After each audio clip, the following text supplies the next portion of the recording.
ሰላም ውድ ቻናላችን ቤተሰቦች እንደምን አላችሁ? ይህ ቡርቃ ቲዩብ ነው። አዳዲስ መረጃዎችን ይዘን መጣናል እንደሚከተለው እናቀርባለን። ከዛ በፊት ግን አዳዲስ የሆናችሁ ለቤቱ ሰብስክራይብ በማድረግ አዳዲስ መረጃዎች እንዲደርሳችሁ ቤቱን ፎሎ አድርጉ።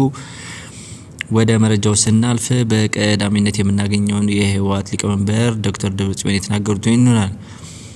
በቅድሚያም የህወሓት ሊቀመንበር ዶክተር ደብረጽዮን ገብረ ሚካኤል በመቀሌ ከተማ በተካሄደ ህዝባዊ ሰልፍ ላይ ባደረጉት ንግግር በትግራይ ወጣቶችና በፌደራል መንግስቱ መካከል ያለውን ግንኙነት ወደ ከፋ ደረጃ መሸጋገሩን የሚያመለክት መልእክትም አስተላልፈዋል። ሊቀመንበሩ በትግራይ ወደ አዲስ አበባ የሚሰደዱ ወጣቶችን ከብልጽግና ካራ አያመልጡም በማለት የሰጡት መግለጫ ወጣቶቹ ስደትን እንደ አማራጭ ከመውሰድ ይልቅ በክልሉ ቆይተው ለሚመጣው ወታደራዊ ግጭት እንዲዘጋጁና የሚገፋፋ መሆኑም ተገኝቷል። ዶክተር ደብረጽዮን አክለውም አሁኑኑ የመንግስት አካሄድ እንደ ሀገር አጥፊ ስር የሰደደ ደዌ በመመሰል ወጣቱ ከመንግስት ጥቃት እንዲያመል ተረድቶ ከህዝቡና ከሰራዊቱ ጋር ሊወገን እንደሚገባም ጥሪ አቅርበዋል። ሊቀመንበሩ በንግግራቸው ሁለተኛው ዙር ደማዊ ጦርነት አንዣቧል በማለት በይፋም መናገራቸውን ቀጠናው ዳግም ወደ ከፋ ቀውስ ሊያመራ እንደሚችልም ፍንጭ እየሰጠም ነው። በተለይም በዲያስፖራውና በአዲስ አበባ በሚገኘው የትግራይ ተወላጅ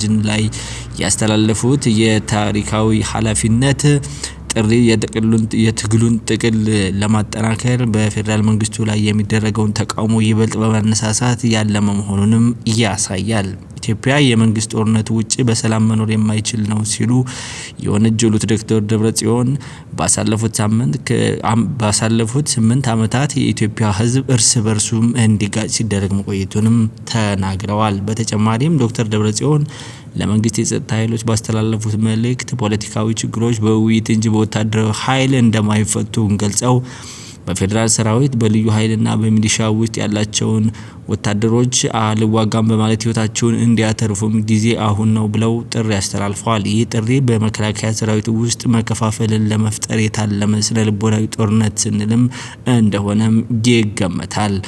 በመጨረሻም ህወሓት የትግራይን ግዛታዊ አንድነት ለማስጠበቅ ሲባል የተለያዩ ፖለቲካዊ ልዩነቶችን ካሏቸው ድርጅቶች ጋር በጋራ ለመስራት ዝግጁ መሆኑንም ዶክተር ደብረጽዮን አረጋግጠዋል። ወደ ሌላኛው መረጃ ስናልፍ አሳዛኝ ዜና ከአርሲ ሀገረ ስብከት የተሰሙት መረጃዎች የምንመለከት ይሆናል። የኢትዮጵያ ኦርቶዶክስ ተዋሕዶ ቤተክርስቲያን የምስራቅ አርሲ ሀገረ ስብከት ጽሕፈት ቤት ለመንበረ ፓትርያርክ ጠቅላይ ቤተ ክህነት ጽሕፈት ቤትም አዲስ አበባ ደብዳቤ ልኳል። በቀን 26ኛው ወር 2018 ዓመተ ምህረት ጉዳዩ በአርሲ ሀገረ ስብከት በተለያዩ ወረዳዎች የሰው ህይወትና የንብረት መውደሙንም ይመለከታል። በምስራቅ አርሲ ሀገረ ስብከት በተለያዩ ወረዳዎች በዚህ በፊት የታጠቁ ኃይሎች አማኞችን ህይወትንና ንብረትን መውደም የደረሰ ሲሆን ከዚህም በተረፈ በገጠር ወረዳዎችና በከተሞች ተዘርፎ የከብትና የእህልም የተወሰደ መሆኑ ይታወቃል። አሁንም ግጭቱ ቀጥሎ የሚከተለው ድርጊትም ተፈጽሟል። የካቲት 17 2018 በሮቤ ወረዳ በገደባ ቀበሌ የታጠቁ ኃይሎች አማኞች ህይወት የጠፋ ሲሆን ከ10 የሚበልጡ አባወራዎች የቤት ንብረታቸው ሙሉ በሙሉም ተዘርፏል። በሽርካ ወረዳ በጃዊ ቀበሌ የካቲት 19 ለ20 አጥቢያ ከሌሊቱ 10 ሰዓት ጀምሮ 21 አማኞች የተገደሉ ሲሆን ከነዚህም መካከል አንድ ካህን፣ 2 ሴቶች 18 ወንዶች ይገኙበታል። በተጨማሪም 2 ሰዎች ታግተዋል።